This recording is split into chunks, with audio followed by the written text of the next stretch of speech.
अस्सलाम वालेकुम। प्रोग्राम जुर्म अंजाम के साथ मैं हूं मुजाहिद शेख। आज के जुर्म अंजाम में हम आपको बताएंगे और दिखाएंगे भी थाना हडियारा की हदूद में डबल मर्डर की वारदात होती है, जहां पर ना सिर्फ 2 अफराद को कत्ल कर दिया जाता है बल्कि 4 अफराद ज़ख्मी भी होते हैं। इसके बारे में लवाहिकीन क्या कहते हैं, पुलिस का क्या मौक़िफ़ है और इन्वेस्टिगेशन पुलिस किस तरह से 4 मुलज़मान को गिरफ्तार करती है, ये सब कुछ आपको दिखाएंगे आज के इस प्रोग्राम में।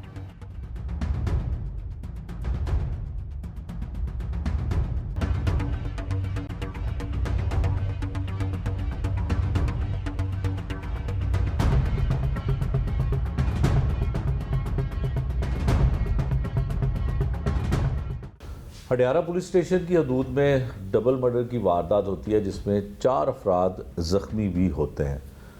जिन लोगों ने कत्ल किया उनको गिरफ़्तार भी किया गया, बाकी अभी मुलज़मान गिरफ़्तार नहीं हुए हैं। जो मुकदमे का मुद्दई है वो भी हमारे साथ है और करीबी अजीज़ जो है वो भी हमारे साथ है। ये वारदात होती क्यों है, डबल मर्डर किस तरह से होता है और क्यों किया जाता है और करने वालों में कौन कौन शामिल है। एक इत्तला के मुताबिक जो पुलिस कांस्टेबल था इस कत्ल की वारदात में और नामजद मुलजिम था, उसे भी पुलिस ने गिरफ्तार कर लिया है। भाई तुसी अपना नाम दसो, की नाम है? मेरा नाम मोहम्मद सईद सर। सईद साहब, किस तरह कत्ल की वारदात होती है और कत्ल करने वाला पुलिस एहलकार भी है, रिश्तेदार सन, क्यों कत्ल किया जाता है?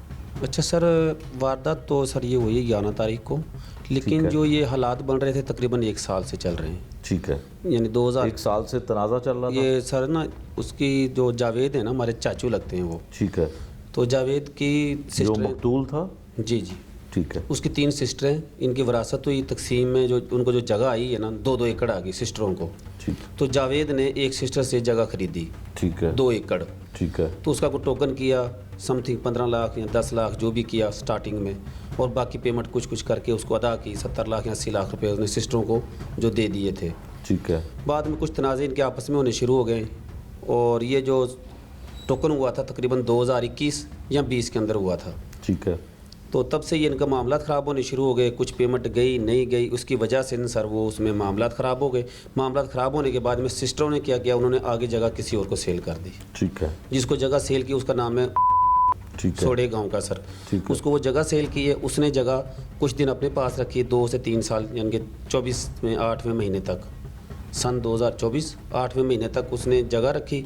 उसके बाद में सेल कर दी। ठीक है। जब सेल की वगैरह चारों भाइयों के नाम रजिस्ट्री हुई हैं, तो इन्होंने पता नहीं सर कितने पैसे दिए हैं, मुझे कोई इल्म नहीं है कितने दिए नहीं दिए। और जो जावेद हैं उसके पैसे उसको वापस नहीं हुए। इस वजह से जो कब्जा था वो 15 लाख था, नहीं, वो समथिंग तकरीबन करोड़ के करीब करीब हो गया जावेद का। ठीक है। कुल मालियत कितनी थी जगह की? जगह की मालियत 2 एकड़ थे, वो तकरीबन 90 लाख रुपए मुझे बता रहा था वो 90 लाख में, लेकिन इन्होंने जितना उसको डिस्टर्ब किया वो कह रहा था ज़्यादा पैसे गए हैं, कम गए हैं। ठीक है। वो रजिस्ट्री नहीं हुई थी? रजिस्ट्री नहीं हुई। ठीक है। सिस्टर थी और कब्जा किसके पास था? जावेद के पास था। जावेद के पास जी, था। कब्जा जावेद। जरी ज़मीन थी? जरी ज़मीन थी। ठीक है। जावेद उसको काश्त कर रहा था, जावेद ही उसमें मौके पे जो तूड़ी छुड़ी जो होता है भूसा जानवरों का ना, ठीक है, वही सर उसी का था उसमें। ठीक है। तो ये सर पिछली जो ईद गई थी ना, बकरा ईद, उस पर एक छोटा सा झगड़ा फिर हुआ। ठीक है। इस ने कब्जा लेने की कोशिश की, ठीक है, उसकी जावेद के साथ। जावेद ने उसको आगे से डिफेंस किया। ठीक है। जावेद ने रोका कि ये ज़मीन जगह मेरी और पैसे मेरे गए, तुम ऐसा करो को ले आओ जिसने आपको ये जगह दी है। ठीक है। वो मुझे आग कह दे तो मैं जगह छोड़ दूंगा आपको, वो मेरे पैसों का मसला हल कर देंगे, मैं जगह छोड़ दूंगा। वगैरह ने झगड़ा किया, पुलिस गई, 15 पे काले हुई सर 2-3 दफ़ा। और उस दौरान भी जावेद की जो बीवी है ना सर, उसको चोट लगी है। उसका भी FIR वगैरह पता नहीं हुआ या नहीं हुआ, लेकिन मेडिकल रिपोर्ट उसकी अभी हमारे पास है। ठीक है। उसकी जो साजिदा बीवी है जावेद की, ठीक है, मकतूल की। ये सर चलते चलते तकरीबन फिर कोई 2-4 महीने गुजर गए। उसके बाद में एक पंचायती फैसला होने लग गया। सिस्टरें आ गई थाने के अंदर, हडियारा थाने में। ठीक है। वो किसकी तरफ से दरख्वास्त जाती है? वो दरख्वास्त दी थी जावेद ने और या उन्होंने सर, बाकी कन्फर्म मैं नहीं कहता सर कि जावेद ने दी है या सिस्टर ने दी। ठीक है। मामला थाने तक चला गया? मामला सर थाने तक चले गए हैं। जब थाने तक गए तो सर वहाँ पे कोई फैसला नहीं हुआ। अगर हुआ है तो वो सर जावेद को बेहतर पता है या उसके भाई हैं इसको बेहतर पता है, वल्लाह आलम मुझे सर इसका इल्म नहीं है क्या फ़ैसला हुआ था। ठीक है। लेकिन जगह वो जावेद के पास ही, अभी तक भी जावेद के पास ही रही है। कब्ज़ा जावेद ने नहीं छोड़ा इनको। ये अपनी बदमाशी से कब्ज़ा छुड़ा रहे थे, हम कह रहे थे शराफत से बैठ के मिल बैठ के कर लें।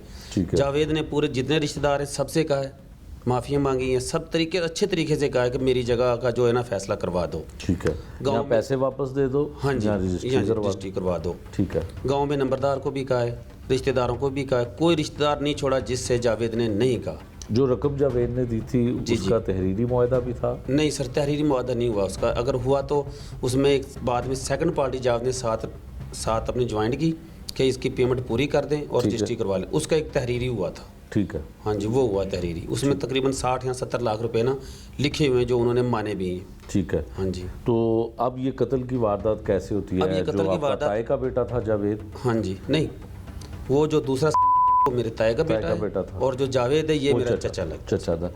कत्ल की वारदात कैसे होती है? जावेद वहाँ पे या सदीक वहाँ पे क्या कर रहा था? मैं सर ना सुबह बच्चे ना मदरसे के लिए ना भेज रहा था, तकरीबन 5:10 से 15 मिनट थे। ठीक है। बच्चे उठे, मदरसे भेजे, मैंने कहा चलो मैं लेटता हूँ। मैं फिर दोबारा मैं ना सुबह का टाइम अच्छा होता है तो मैं लेटने गया तो मुझे 2 फायरों की आवाज़ आई। ठीक है। 2 फायर हुए। जैसे मैंने फायर सुने मैंने कहा पता नहीं किधर फायर हुए हैं। मैं 2 मिनट बाद उठा, मैंने कहा पता नहीं फायरों की आवाज़ आई है किस तरह करके। मैं लेट गया आराम से दोबारा। फिर एक फायर हुआ है, उसके बाद में 3 फायर हो गई हैं। मैंने कहा अल्लाह ही खैर करे, ये जो करीबी फायर हो रहे हैं ना, ये और गाँव में सुबह ना सन्नाटा होता है सर, आवाज़ ज़्यादा आती है। मैंने कुछ नहीं सोचा, मैं आराम से लेटा रहा। ठीक 10 से 15 मिनट बाद ना सर ये भाई आए, इसने दरवाज़ा बजाया कि मेरे भाई का ना मर्डर हो गया है, कत्ल कर दिया। मैंने कहा इसको किसने कह दिया? मैंने बाइक पकड़ी, वैसे ही मैं बाइक पे अपने बड़े ताए को साथ बिठा के वो कुएँ की तरफ भागा। जब वो कुएँ की तरफ भागा हूँ तो मैं सर रास्ते में गाड़ी आ रही थी जिसमें ये दोनों सदीक, जावेद और एक ये भाई ज़ख्मी हैं बैठे हैं, परवेज़, ये उस गाड़ी के अंदर बैठे हुए थे। ठीक है। सदीक को तो मैंने वहीं देखा था कि वो मेरे ख्याल से ना शायद एक सांस हो उसकी डेथ हो चुकी थी। ठीक है। जावेद था, कोई थोड़े बहुत होंगे उसको। तो मैंने कहा चलो तुम इसको ना बर्की लेके चलो, पहले थाने में भी इतला हो जाएगी। जब बर्की में सर वहाँ पे फ्रेंड बैठी होती है इनकी पुलिस वालों की, ये बर्की आए, बर्की में हॉस्पिटल खुला तो था लेकिन डॉक्टर कोई नहीं था। ये सीधे फिर सरवसी आ गए। जब मैं वकूए पे गया दोबारा था तो 15 पे कॉल हुई थी पहले ही, पता नहीं किसने की है किसने नहीं की है। तो वहाँ पे 2 पुलिस वाले थे, ठीक है। वहाँ से कुछ खोल बरामद हुए थे। ठीक। 2 मेरे सामने हुए, पता नहीं 2 या 4 बाद में भी हुए हैं। वल्लाह मुझे 2 मेरे सामने वो खोल उन्होंने बरामद किए, वहाँ से उठाए हैं। ठीक है। और हम लोग फिर वहीं से सर ऐसे ही आए, पीछे पीछे मैं सर्विस हॉस्पिटल आ गया हूँ। ठीक है। अच्छा, अब ये बताएं कि मुल्ज़मान तो पुलिस ने पकड़ लिए, जी जी, तो पुलिस ने तो अपना काम कर लिया। अब पुलिस ने सर अभी काम नहीं किया हमारा। अच्छा। हाँ जी, जो SHO साहब हैं पहले उसने कोई तावन नहीं किया हमारे साथ सही तरह। अभी जो तफ्तीशी हैं इनके सर आज ही हमारे साथ ही आए हुए, बैठे हुए हैं हमारे पास यहाँ जो भी सुन रहे हैं। तो सर इन्होंने आज ही मेडिकल वगैरह का कहा हमें, और आज ही वो कुछ जो क्या नाम है बयान वगैरह जो लेने हैं ठीक उनकी है। बात हुई। कितने क्योंकि दिन सर हम पहले का मसरूफ़- वाक़या था? सर हम खुद मसरूफ़ थे, अगर इन्होंने रब्ता भी किया होगा ना तो मुझे नहीं पता। वो जो भाई एक ज़ख्मी हमारा चचा वो हॉस्पिटल से कल आए हैं, ठीक हम है। उधर ही मुसरफियाती ख़त्म थे। आगे सर एक मेरे भतीजे की डेथ हो गई एक फैक्ट्री में परसों, सगे भतीजे की, मेरी मिसिस का जो सगा भतीजा है। तो मैं सर उधर मसरूफ़ रहा, मेरे से इनका रब्ता नहीं हुआ, मेरे से कल राज इनसे रब्ता हुआ जी। ठीक है। तो- अब आप मुल्ज़मान जो हैं वो 4 गिरफ्तार हो गए हैं, जी, तो एक अभी ना जो वो बाहर ही है, उसकी वो कोई- नामजद मुल्ज़िम है। नामजद मुलजिम है सर वो पर्ची। बाकी कितने नामजद मुल्ज़िम हैं? बाकी सर ये 5 नामजद हैं ये, ठीक है। और 3 जो हैं वो 4 पकड़े गए, जो है वो भी नामजद है। जी, जी। बाकी नामालूम है। जी, बाकी नामालूम। नामालूम है। हाँ जी। क्या चाहते हैं आपके? सर हम अपना चाहते ये हैं कि हमें इंसाफ मिल जाए, ठीक है।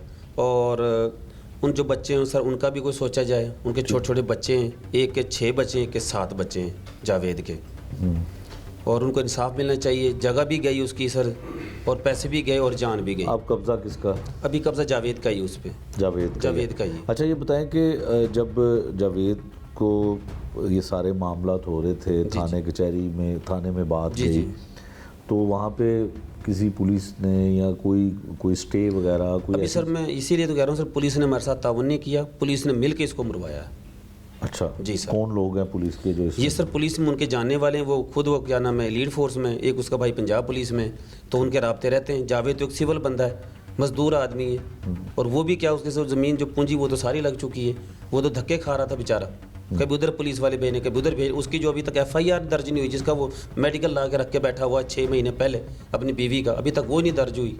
उसकी बीवी को क्या हुआ था? उसकी उसे हाथ तोड़ा था, अपनी उंगलियाँ तोड़ी सर उसकी, किन्होंने? इन्होंने ही।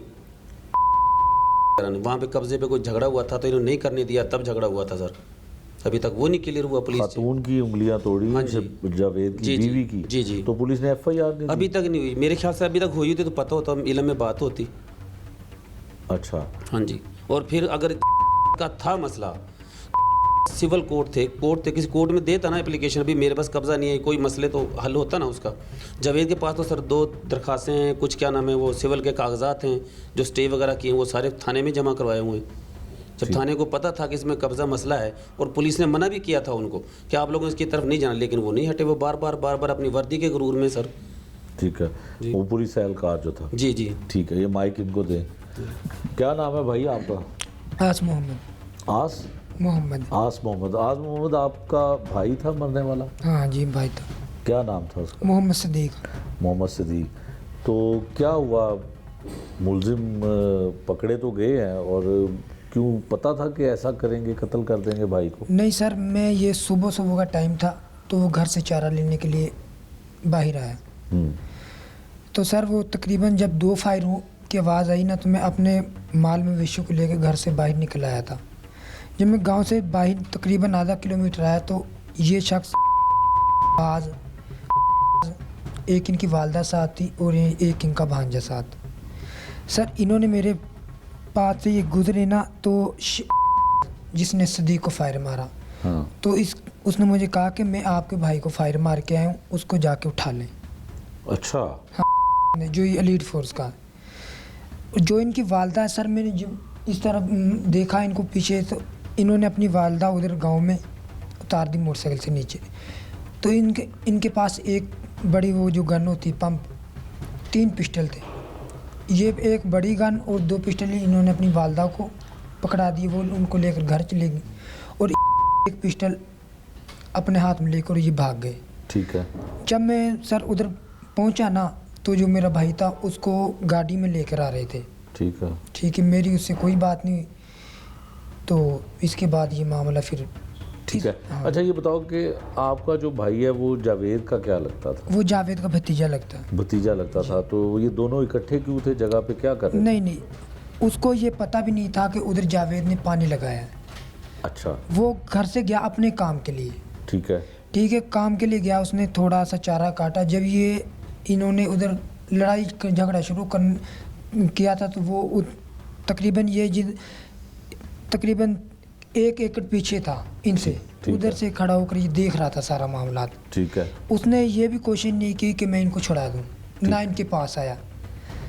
तो पता नहीं इसका वो दोस्त भी था। ठीक है, भाई आपका? हाँ, ये जिसने इसको फायर मारे, ये मेरे ताई का बेटा है। ठीक है। इसने उसके करीब जाकर पहला फायर उसको मारा है। ठीक है। उसको, हालांकि उसका इस लड़ाई से कोई तल्लक नहीं था, ना कोई ज़मीन का तल्लक हमारा इनसे, ना कोई घरेलू मामला था हमारा इनसे, कोई तल्लक नहीं था। ठीक है। तो पता नहीं इसने क्यों किया है। ठीक है। अच्छा ये बताओ कि पुलिस ने मुलजिम तो पकड़ लिए जी।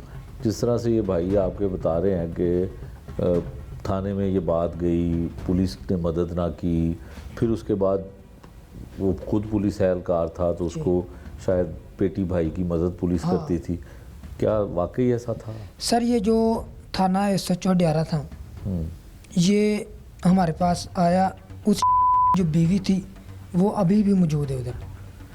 तो जो मेरे वाले साहब है SHO से, उन्होंने माजरत की कि ये अभी 2 दिन नहीं गुजरे, ये इधर आकर रह रहे हैं। ज़ाहिर है भाई मेरा, उसका बेटा भी जवान है।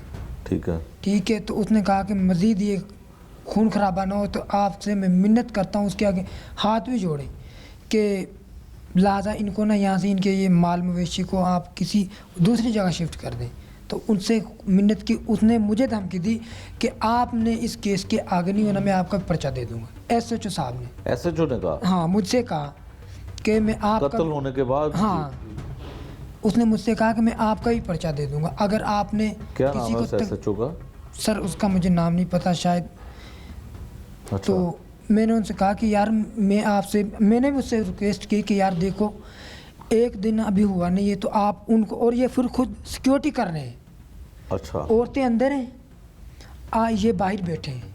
ठीक है। जब इनसे कहते हैं, हमसे कहते हैं नहीं औरतें, जो जिन्होंने हमारे साथ जुल्म किया है उनके रिश्तेदार आते हैं, वो इनको रोटियां खिलाते हैं आके।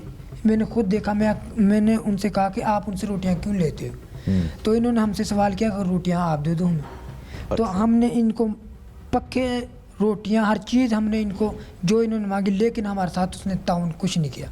ठीक है जी। अच्छा, पर्चा करना तो ऑपरेशन पुलिस का काम है। कोई केस जिसकी मुकदमे का अंदराज कराना हो तो इन्वेस्टिगेशन ऑपरेशन पुलिस के पास जाते हैं। इन्वेस्टिगेशन पुलिस ने कितनी मदद की है? जी मदद तो कर रही है वो, हम इनसे मुतमईन में, हमें इंसाफ चाहिए इनसे।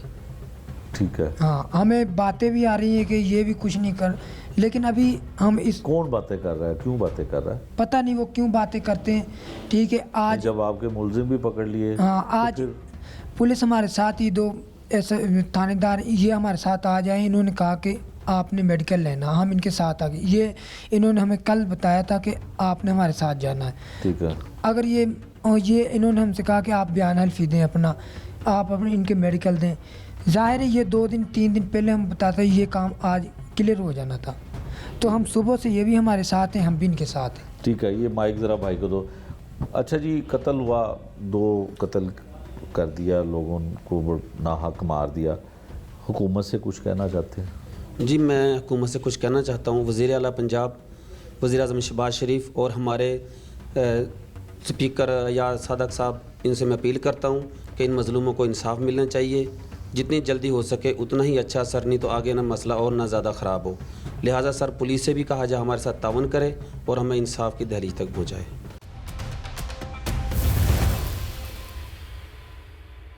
इस अफसोसनाक वाक़े में जो एक ज़ख्मी होने वाला शख्स है वो भी हमारे साथ है और मुकदमे का चश्मदीद गवाह भी है।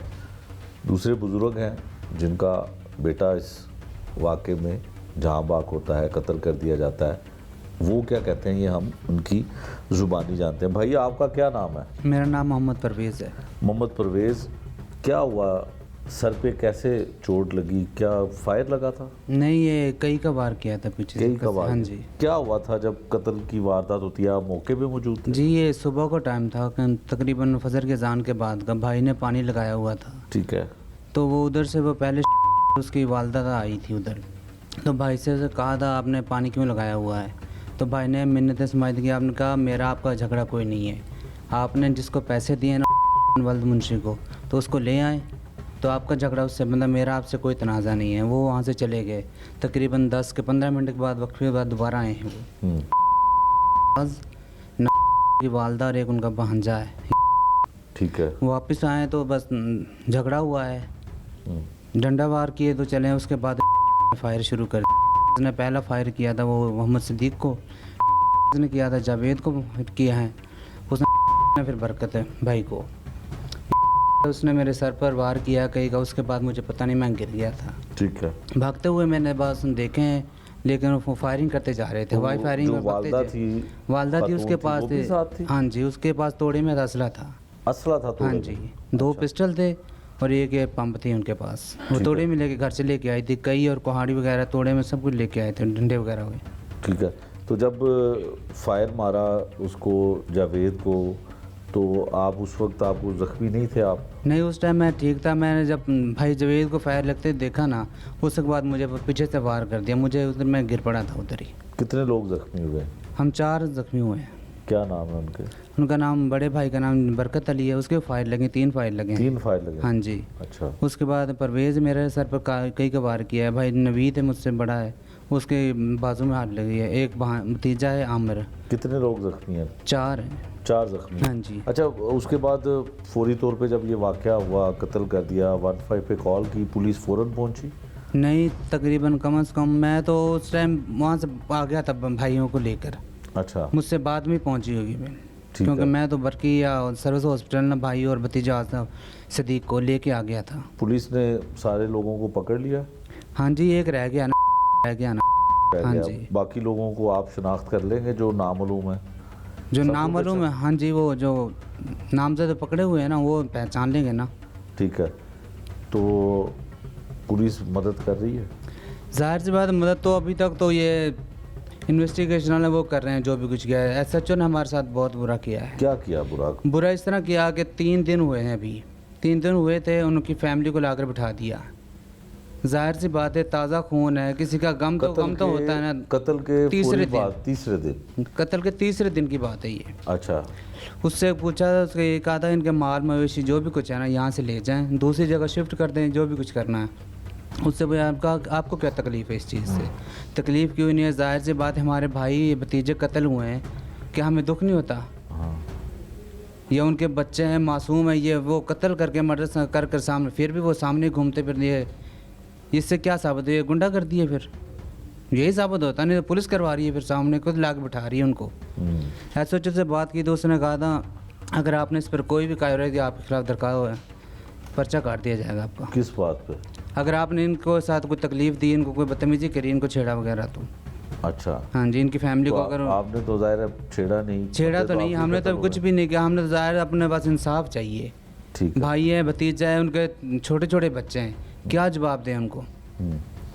ये बुजुर्ग आपके क्या लगते हैं? ये भाई हैं, ताए के बेटे हैं जी। आपके ताए के बेटे? हाँ जी, बड़े भाई। इनका बेटा था हाँ जी। सदीक? हाँ जी, सदीक है इनका बेटा। इनका बेटा था। हाँ जी। बाबा जी को माइक दें। बाबा जी, बेटे को कत्ल कर दिया जालिमों ने। हाँ जी। क्या हुआ? हमारा तो झगड़ा ही नहीं था जी कोई।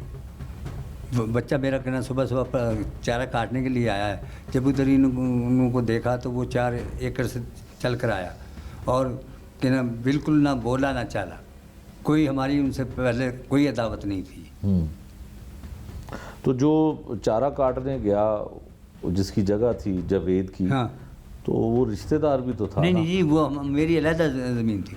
आपकी अलहदा थी? हाँ, अच्छा, जी। वो साथ ही उसके थी, हाँ, लेकिन अलहदा थी। जी जी तो फायर, फिर झगड़ा उसको क्यों मारा? कत्ल उसको क्यों किया जब कोई झगड़ा नहीं था? बस जी क्या पता क्या मसला, कोई मसला हमारा कोई झगड़ा नहीं बिल्कुल। तो आप बड़े हैं, बुजुर्ग हैं, तो आपने इस मसले को हल क्यों नहीं कराया जावेद? सारे दो दफ़ा झगड़ा हुआ, मेरा बच्चा उस झगड़े में भी नहीं था। और कई दफ़ा जब वो जो खरीदने वाले उन्होंने किसी को 2 लाख दिए, किसी को 4 लाख रुपए दिए। जो ये हमारा जावेद भाई है ना, इसने सन 22 के पैसे दिए हैं, इसको कोई न्याय नहीं दे रहे। जो ये मास्टर यकूब साहब है, जो मशवरे वाला है, इसे भी हमने मिन्नत किया कि इसका जो हक है वो दे दें। हाँ। सदीक बड़ा बेटा था सबसे? हाँ जी, बड़ा है। 6 बच्चे हैं जी।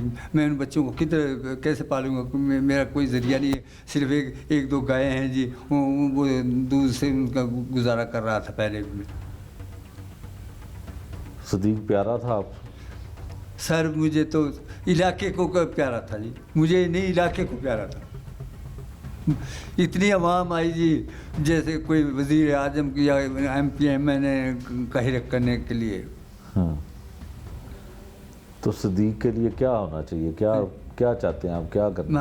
हमें तो इंसाफ चाहिए जी, और लिहाजा मैं आपके आगे रिक्वेस्ट करता हूँ। मैं अपने तफसीसी साहब से भी रिक्वेस्ट की है, जो वो उधर उनका माल मवेशी है जी, वो उधर से निकाला जाए। वो सामने पीते हैं, मैं हम अपने बच्चों को कब तक समझाएंगे? वो ये चाहते हैं कि ये झगड़ा हो तो इनका हम केस बराबर करें। उनका मेन मकसद ये है। हम इस लायक नहीं हैं जी। ये देखो जी, मैं मेरी सारी ज़िंदगी लर्निंग की जूतियाँ डालता हूँ, ये भी अब मेरे बच्चे ने कल मुझे लेके दिए। बाबा जी, पुलिस ने आपकी मदद नहीं की उस वक्त? पर्चा भी नहीं हुआ? सर मैंने ये जो आपको अल्फाज अभी बोला ना कि इन डंगरों को निकला, उन्हें कि जी ये हमारा आर्डर नहीं है, SHO साहब ने। तो किसी बड़े अफसर के पास जाना था? बड़े अफसर के पास? किसी MP MNA के पास जाना था? सर ये सियासी लोग होते हैं, ठीक है, कहते हैं कि ये पार्टीबाजी में नहीं आते, इसलिए मैं कहना नहीं अभी तक। किसी के पास गए आप? हाँ जी। किसी के पास गए हैं? नहीं जी, मैं वो जो उधर आते थे हेयर करने के लिए, उनसे ही अपील करता रहा था। हाँ। भाई इस मसले को किसी तरह क्या हल किया जाए। बाबा जी, वोट किसको डाला था? वोट जी सही बात बताएं जी, मैंने अब वो समीना घुरकी दी है जी, हाँ, उसको दिया था। उसको दिया हाँ। था। तो अब तो हुकूमत नून लीग की है, कोई नून लीग वाले वज़ीर आला पंजाब है मरीम वो नवाज, सर जी अब उनको कुछ कहना आपने? हाँ उनसे कहेंगे जी। इधर देखें, बताएं क्या कहना चाहते हैं। वो माल मवेशी के उधर से चले जाए, जो उनके बच्चे हैं वो उधर ना फिरें। अब मैं देखो जी, मेरा पोतरा है बड़ा, वो 12वीं का 2 पेपर रह रहे हैं, उसे मैं कब तक डाकूँ। मैं इधर इस केस के पीछे लगा हूँ कि मैं उधर बच्चे के पीछे रहा हूँ। किसी अफसर से भी तमाश करता हूँ कि वो जो मेरे भतीजे कोई 1-2 साल साइड पर हों, क्या पता कोई कैसा इंसान कि फिर हमें जोड़ दे, कोई सुलह हो जाए। हाँ, सुलह करना चाहते हैं आप? सर वो जब पीछे हटेंगे जब ही तो वो होगी, कि जब वो उधर ही रहेंगे तो क्या, फिर तो खाना खराब होगा जी, उधर रहेंगे तो। लड़ाई होने का खर्चा है। हाँ जी, लड़ाई होने का खर्चा है, झगड़ा होने का खर्चा है। हाँ जी, मेरे ये बहुत पक्का खर्चा है। अब देखो जी, उनका ट्यूबवेल का गेयर नहीं होता, वो सड़क के ऊपर लगा हुआ है, वो उसे कोई खोल ले जाए, वो मेरा पर्चा करा दे तो मैं वो पर्चे को भुगतूंगा, उनको भुगतूँ। और कुछ? बस जी, मुझे इंसाफ चाहिए। कत्ल किसी भी रीज़न की वजह से हुआ हो वो इलीगल है और उसकी डेफिनेटली सज़ा भी है, कानून की नज़र में भी, इस्लामिक पॉइंट ऑफ व्यू से भी और एथिकली भी, क्योंकि किसी भी इंसान का कत्ल पूरी इंसानियत का कत्ल है, नंबर 1। उसके बाद ये हमारे सरहदी इलाके या देहाती इलाका जाते हैं, वहाँ पर लोग ज़्यादातर शॉर्ट टेम्पर्ड हैं। उसकी रीज़न एक ये भी है कि जो सरहदी इलाके हैं वो शहरों के साथ, जो लाहौर का एक पिछले दिनों वाक़या हुआ है, वहाँ पर भी कत्ल हुए हैं, 2 कत्ल हुए हैं। और उसकी मेन रीज़न ये है कि ये लाहौर शहर के साथ लगने लग पड़े, ज़मीनें महंगी हो गई, ज़मीनों की पार्टीशंस नहीं हुई, आपस में भाई भाई का दुश्मन बन गया, भाई भतीजों का दुश्मन बन गया, भाई भांजों का दुश्मन बन गया, बहनों को हिस्से नहीं दिए गए, और उस सारे मामले के दौरान फिर इन दी एंड अंजामकार कत्ल किसी एक का कत्ल हो जाता है, और वो फिर नस्ल दर नस्ल दुश्मनियाँ चलती हैं। कत्ल की हमारी दफ़ात स्टार्ट हो जाती हैं 301 302 से ना, 302 मेन हमारी कत्ल की दफ़ा है, और जो सहवन कत्ल हो वो आगे फिर 322 324 एक्सीडेंट से कत्ल हुआ है, नीयत कत्ल की थी पर ज़ख्मी हो गया, मतलब 302 से लेके 324 तक ये तमाम दफ़ात हमारी कत्ल और उससे रिलेटेड जितने भी मामलात हैं कि आया नीयत कत्ल की थी या गलती से कत्ल हो गया, ये तमाम है। इसमें सज़ा हमारी 5-7 साल से सज़ा स्टार्ट होकर 14 साल तक सज़ा जाती है, जो कि फांसी तक भी जाती है और उम्र कैद की सज़ा में भी ये शिफ्ट हो जाती है। देखें, अगर सबसे बुनियादी वजह मैं आपको बताऊं तो वो ये है कि हमें शऊर नहीं दिया जाता, जो कि हमारी पहली क्लास से पढ़ने लिखने से स्टार्ट होता है। बच्चा आँख खोलता है, उसको पहला शऊर दिया जाता है कि उसने पढ़ना है। इकरा, कुरान पाक जब नाजिल हुआ सबसे पहला वर्ड इकरा, पढ़ो। पर हम कुरान पाक से, इस्लाम से, एथिक्स से, मैनहुड से जितना दूर जाते जा रहे हैं, हम एक वहशी अजड कौम बनते जा रहे हैं।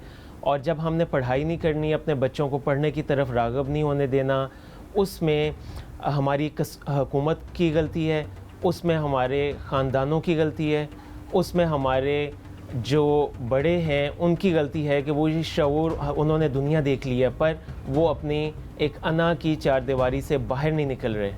उसमें ये तमाम चीज़ें बहुत ज़्यादा मैटर कर रही हैं कि हुकूमत हमारे हर फोरम पर, हर जगह पर तालीम इतनी आम कर दे कि बच्चा किसी भी गलत काम के बारे में सोच ही ना सके। ये कत्ल तो बहुत बड़ा गलत कदम है ना। मैं कहता हूँ कि बच्चा छोटे से छोटा भी कोई इलीगल काम ना करे। उसमें जो हुकूमती ओहदेदार हैं, हुकूमती मशीनरी है, उनसे मैं ये दरख्वास्त करता हूँ कि एक एक गली गली मोहल्ले मोहल्ले में तालीम जौन सी है वो मुफ्त होनी चाहिए, ताकि बच्चे इजी एक्सेस हों। नंबर 2, हमारे गुर्बत इतनी ज़्यादा हो गई है कि आम जो मज़दूर और लोअर मिडिल क्लास या लोअर क्लास फैमिलीज़ हैं, वो बच्चों की तालीम अफोर्ड ही नहीं कर पाते एक अच्छे स्कूल के अंदर। और जो हमारे सरकारी स्कूल हैं वो कई सदियों से, कई दहाइयों से उनका जो हाल है और वहाँ से जो स्टूडेंट निकल रहे हैं और जो वहाँ की फ़ेल होने की रेशो है, वो हमारे इन दी एंड अंजाम कार ये कत्ल, वहाँ से वो बच्चे आगे आके इस तरह के तखरीबकार, इस तरह के कातिल, इस तरह के गुंडे, गली मोहल्ले के बदमाश बनते हैं कि ये छोटी छोटी बातों के ऊपर कत्ल हो जाते हैं। तो सबसे मेन चीज़ इसमें सरकार है, गवर्नमेंट है, जिसका अपने इलाकों में कंट्रोल नहीं है।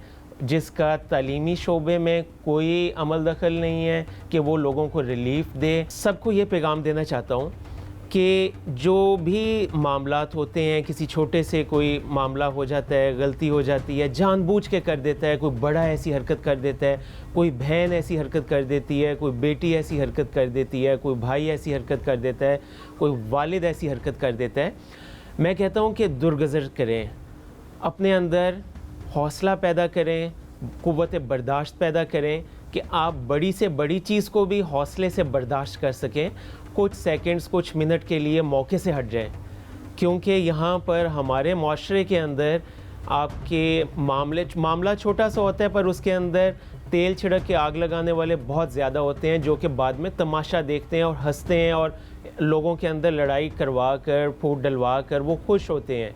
और यहाँ पर भाईचारा और जो पुराने ज़माने में होता था ना कि इकट्ठे सारे रहते थे, मिलजुल के फ़ैसले करते थे, उन लोगों में क़ुव्वत बर्दाश्त बहुत ज़्यादा थी, वो एक दूसरे की इज़्ज़त करते थे, एक दूसरे को ऑनर करते थे।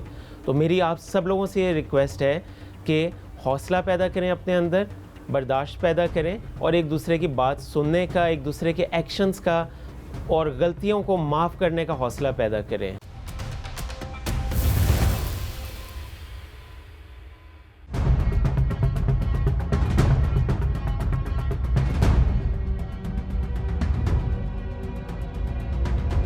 लाहौर के सरहदी इलाकों में, जिसमें हडियारा पुलिस स्टेशन आता है, यहाँ पर भी एक डबल मर्डर होता है और 4 अफराद जो हैं वो ज़ख्मी होते हैं। कत्ल की वारदात करने वाले मुल्ज़मान जो हैं वो गिरफ़्तार कर लिए जाते हैं। उसके मुकदमे के मुद्दई क्या कहते हैं, लवाकिन क्या कहते हैं और इन्वेस्टिगेशन पुलिस क्या कहती है, ये हमने आपको प्रोग्राम में पहले दिखाया। अब हम बात करते हैं DIG इन्वेस्टिगेशन सैयद ज़ीशान रज़ा साहब से। लाहौर का इलाका हो, लाहौर के सरहदी इलाके हो, यहाँ पर अक्सर कत्ल की वारदातें ऐसी होती हैं जिसमें बहुत से लोग ज़ख्मी भी हो जाते हैं, बहुत से लोगों को मौत के घाट भी उतार दिया जाता है। ज़ीशान साहब, बहुत शुक्रिया आपका। ज़ीशान साहब, लाहौर में जो कत्ल की वारदातें हैं, ख़ासकर अगर हम सरहदी इलाकों की बात करें तो बहुत ज़्यादा होती हैं। ये हडियारा में होने वाला कत्ल, इसकी वजह क्या है? जायदाद का तनाज़ा था या कोई दरीना दुश्मनी थी? जी, बिस्मिल्लाहिर्रहमानिर्रहीम। शुक्रिया मुजाहिद साहब। जिस तरह के आपको पता है कि इस तरह के सरहदी जो हमारे थाने हैं, वहाँ पर ये वाक़यात रोनुमा हो जाते हैं। ये जो पर्टिकुलर मुकदमा है 595/25 जो हडियारा का था, इसमें जायदाद का तनाज़ा था और जो कातिल और मकतूल थे वो आपस में करीबी रिश्तेदार हैं, 2 दादाओं की औलादें थीं और इनका आपस में जायदाद पे डिस्प्यूट था। और जो सुबह 5 बजे जो झगड़ा स्टार्ट हुआ वो पानी लगाने से शुरू हुआ, जिसके बाद लड़ाई शुरू हुई और जिसमें ये अंदोनाक वाक़या पेश आया। लेकिन हमारी पुलिस ने इस पे बड़ी एफ़र्ट की और बहुत मेहनत के बाद हमने इसके तमाम मुल्ज़िमान गिरफ़्तार किए अल्हम्दुलिल्लाह, और जो अभी हमारे पास रिमांड में हैं, पुलिस की हिरासत में है। ठीक है ज़ीशान साहब, जिस तरह से आप सरहदी पुलिस स्टेशंस की बात कर रहे थे, यहाँ पे अगर कोई ऐसा वाक़या हीनियस क्राइम होता है तो इसमें अक्सर औक़ात पुलिस मुलाज़मीन जो है मुलव्विस निकलते हैं। इस केस में भी एक पुलिस मुलाजिम था जो कत्ल की वारदात में नामज़द मुल्ज़िम भी है, उसे भी क्या गिरफ़्तार कर लिया है? जी बिल्कुल, उसको, क्योंकि हमारे तफ्तीश जो हमने अब तक की थी उसके मुताबिक जो मेन मुल्ज़िम था वो वही था। उसका नाम है, वो एलीट पुलिस का कांस्टेबल था और हमने उसको रेड करके बाकायदा ये जो मुल्ज़मान गिरफ़्तार किए, बेदिया के इलाके से गिरफ़्तार किए थे, उसको हमने गिरफ़्तार किया है। और उसका जो इंटरेस्ट था इस तमाम केस में वो ये कि वो भी उन पार्टीज़ में से एक है, वो उनका रिश्तेदार है और वो भी जो प्रॉपर्टी के क्लेमेंट्स हैं उनमें से एक है। बेसिकली ये करीबी रिश्तेदार हैं और वो उन्हीं की फैमिली से ताल्लुक़ रखता था। ठीक है। अच्छा ज़ीशान साहब, जो डिपार्टमेंटल है आपकी सज़ा और जज़ा का अमल, तो उसके मुताबिक ऐसे मुल्ज़िम जो पुलिस मुलाजिम भी हैं और हीनियस क्राइम यानी कि कत्ल करते हैं, तो डिपार्टमेंट इनको जो है वो अपने साथ रखता है, महकमे में वो नौकरी कर सकते हैं। इन फ्यूचर में ऐसे मुलाजमीन जो इस तरह के केसेस में मुलव्विस होते हैं, उसके लिए क्या आपका डिपार्टमेंट करता है? सर, हमारी कमांड की बड़ी ज़ीरो टॉलरेंस पॉलिसी है रिगार्डिंग उन मुलाजमीन के हवाले से जो किसी क्रिमिनल केस में इम्प्लिकेट होते हैं और बाद में सज़ा याफ्ता भी होते हैं। तो क्रिमिनल जो कार्रवाई है वो तो अलग चलेगी, उसके ख़िलाफ़ FIR हो गई है, उसका बाकायदा चालान बनेगा और वो अदालत से जो भी सज़ा मिलेगी वो भुगतेगा। लेकिन जो हमारी डिपार्टमेंटल प्रोसीडिंग है वो ऑलरेडी स्टार्ट हो चुकी है और हमारी कमांड की, आईजी साहब की, CCPO लाहौर की बड़ी क्लियर डायरेक्शन है इस बारे में कि इस तरह के जो अनासर हैं उनकी पुलिस के महकमे में कोई जगह नहीं है। और हम इंशाल्लाह इंश्योर करेंगे, कार्रवाई ऑलरेडी स्टार्ट हो चुकी है, इंश्योर करेंगे कि वहाँ से भी ये इसे सज़ा मिले और ये डिसमिस हो, और जो इसका क्रिमिनल मुकदमा है उसमें तो जो भी अदालत बेहतर समझेगी सज़ा देगी इसको। और मुलजमान तो आपने गिरफ़्तार कर लिए, लेकिन मुकदमे के जो मुद्दई हैं वो कहते हैं कि शायद जब ये मामला शुरू हुआ तो पुलिस उनकी उस तरह से मदद, ऑपरेशन पुलिस उस तरह से उनकी हेल्प शायद नहीं करती रही। यकीनन ये मुकदमे के मुद्दई इस तरह की बातें या इल्ज़ामात जो हैं वो लगाते हैं। उनके लिए सर कोई मैसेज है कि मुलजमान तो पकड़े गए हैं, वो कहते हैं 3 अभी मुलजमान बाकी हैं जो उनको थ्रेट भी कर रहे हैं। सर इन्होंने जो मुलजमान नामज़द किए थे वो टोटल जो मुलजमान थे वो तमाम हमने पकड़ लिए हैं, उसमें से 3 ज़मानत पर हैं, बाकी हमारे पास ज़ेर हिरासत हैं, रिमांड पर हैं। इसमें एक चीज़ मैं ज़रूर कहना चाहूँगा कि हमारे पास अमूमी तौर पे ये एक बड़ी जनरल कंप्लेंट आती है कि नामज़द बहुत सारे लोगों को किया जाता है और फिर मुद्दइयों की ये एक्सपेक्टेशन होती है कि तमाम जो हैं उनका रोल ये डाला जाए कि तमाम ने फ़ायर किया है, जबकि जो अब फॉर एग्ज़ाम्पल इस मुकदमे की अगर हम बात करें तो हमारे पास जो एम्प्टीज़ वहाँ से रिकवर हुई हैं वो एक ही 30 बोर के पिस्तौल की हैं। तो अब उसके ऊपर जो अभी तक हमारी तफ्तीश है, लेकिन मैं ज़ाहिर बात है ये तफ्तीश क्योंकि ऑन गोइंग है तो मैं ये नहीं चाहूँगा कि हम इसको हतमी तसव्वुर करें, लेकिन ये एक अमूमी तौर पे ये शिकायत आती है जिसमें मुद्दइयों की कोशिश होती है कि जो मुखालिफिन हैं उनके ख़ानदान के तमाम लोगों को मौके पे डालकर उनको उनके ऊपर फ़ायर भी डालकर और फिर चलान किया जाए। अब हमने जो तफ्तीश करनी है हमने बिल्कुल मेरिट के ऊपर तफ्तीश करनी है। मेरिट में जो भी जिसका रोल आएगा, अभी क्योंकि तफ्तीश चल रही है, रिमांड चल रहा है, तो इंशाल्लाह जो भी मेरिट के हिसाब से जिसका रोल होगा हम उसका वही रोल लिखेंगे अपनी तफ्तीश में। ठीक है। अडियारा में जो अफसोसनाक वाक़या पेश आता है उसकी तफ्तीश अब कहाँ तक पहुँची है और जो मुलजमान गिरफ़्तार किए गए हैं उनका क्या मौक़िफ़ है, इसके लिए इंचार्ज इन्वेस्टिगेशन अडियारा सलीम साहब हमारे साथ हैं और इस केस के IO शमशेर साहब वो भी हमारे साथ हैं। सलीम साहब, मुलजमान तो गिरफ़्तार कर लिए और जो मकतूल के लवाहिकीन हैं वो ऑपरेशन पुलिस के हवाले से कुछ गिले शिकवे करते हैं, एक मरकज़ी मुलजिम उनका गिरफ़्तार नहीं हुआ, और आपकी तफ्तीश अब तक की क्या कहती है? जी फ़िलहाल तो मुलजमान हमारे पास रिमांड पर हैं और जो इनका एक मरकज़ी मुलज़म उसने इंटरम बेल करवाई हुई है। वो जैसे ही शामिल तफ्तीश होता है और ये हमें अपने गवाहान के बयान देते हैं और अपने मजरूब के बयान आते हैं, मेडिकल क्लियर हो जाता है, अफसरान बाला पेश करवा कर इनकी तफ्तीश फाइनल कर देंगे। ठीक है। अब तक की इन्वेस्टिगेशन क्या कहती है कि वक़ुआ हुआ क्या? जायदाद का, ज़मीन का तनाज़ा था? ये 2 एकड़ जगह है जो ये इस वक़ुए का मौजब बना है। ये मकतूल हैं, इनकी एक बहन है अख्तरी बीबी, उसने 2 एकड़ जगह सेल कर दी थी उस्मान नवी बंदे को। अभी तो ये कह रहे हैं कि जुबैद को भी सेल की थी, लेकिन हमारे पास रिटर्न में कोई ऐसी कोई स्टाम्प वगैरह या कोई रजिस्ट्री ऐसे सामने नहीं आई। ठीक है। इनिशियल तफ्तीश में तो यही है कि ये अपना जगह सेल कर दी थी उस्मान नवी बंदे को, उस्मान ने आगे इनको सेल कर दी जिन्होंने कत्ल किया है। ठीक है। अब ये डिस्प्यूट थाने भी चल रहा था, साल पहले दोनों अफ्रीकन को मना भी किया था कि इस जगह पर आपने काश्तकारी नहीं करनी। ठीक है। पाबंद किया गया था? पाबंद, दोनों पार्टियों को पाबंद किया हुआ था। ठीक है। तब उस दिन ये पानी लगाने की कोशिश कर रहे थे, उसके बाद ये उधर मामूली लड़ाई झगड़ा हुआ। पहले ये मौके पर गया, इनकी वालदा गई हैं, फिर उनकी यहाँ लड़ाई झगड़ा हुआ, फिर ये वापस घर आ गए। यहाँ से फिर 3 मुलजमान और गए और वो पहले से ही उधर थे, उनकी क्योंकि रिहाइश भी उधर करीब ही है, वहाँ फिर इनकी लड़ाई हुई है। लड़ाई के बाद ये इंसिडेंट, ये फायरिंग वाला शुरू हो गया। ठीक है। अच्छा सलीम साहब, जो मुकदमे का मुद्दई है उसका भाई था सदीक और उसका वालिद भी वो कहता है कि वो वहाँ पे जो है वैसे कोई उसकी अपनी भी जगह थी, वहाँ गया था, उसका इस झगड़े से कोई ताल्लुक़ नहीं था। जी तो क्या इन्वेस्टिगेशन कहती है कि वो रागीर के तौर पे फायर लगा उसको या झगड़ा नहीं था, तो क्यों, क्या वजह थी? असल में ये फैमिली एक ही है, ये सब चाचाजाद भाई हैं, कुतायाजाद भाई है, ये सब एक फैमिली है, मेव बरादरी है सारी है। तो वैसे उसका इस 2 एकड़ से कोई लेना देना नहीं था। कोई लेना देना नहीं। तो जावेद का जो ख़ानदान है उनकी जानिब से कोई मुकदमे का मुद्दई बनने को तैयार नहीं था, सदीक का भाई बना। ये इन्होंने दोनों फरीक़ों ने मशावरत की है, तब जाकर आसम मोहम्मद को बनाया था, क्योंकि ये तो राइट उन्हीं के पास है ना, मुद्दईयों के पास ही। ठीक है, जो फैमिली जो एक है, ठीक है। ये मरने वाली भी और मारने वाली भी, और जो दूसरा ये सब एक फैमिली है, एक ही ख़ानदान है। और ज़मीन का तनाज़ा था, ज़मीन का तनाज़ा, जिसने ज़मीन बेची, जिसने ख़रीदी, जिसने आगे बेची, ये तमाम एक ही ख़ानदान है, एक ही ख़ानदान है। माइक शमशेर साहब को दिएगा। शमशेर साहब, मुलजमान कैसे गिरफ़्तार हुए? जो 4 मुलजमान थे उनके नाम बताइएगा, और कहाँ से उनको गिरफ़्तार किया? कोई छापे मारने पड़े? और जो एक मरकज़ी मुलजिम रह गया है उसके लिए भी कोई गिरफ़्तारी को यकीनी बनाया जा रहा था? जी, बिस्मिल्लाहिर्रहमानिर्रहीम।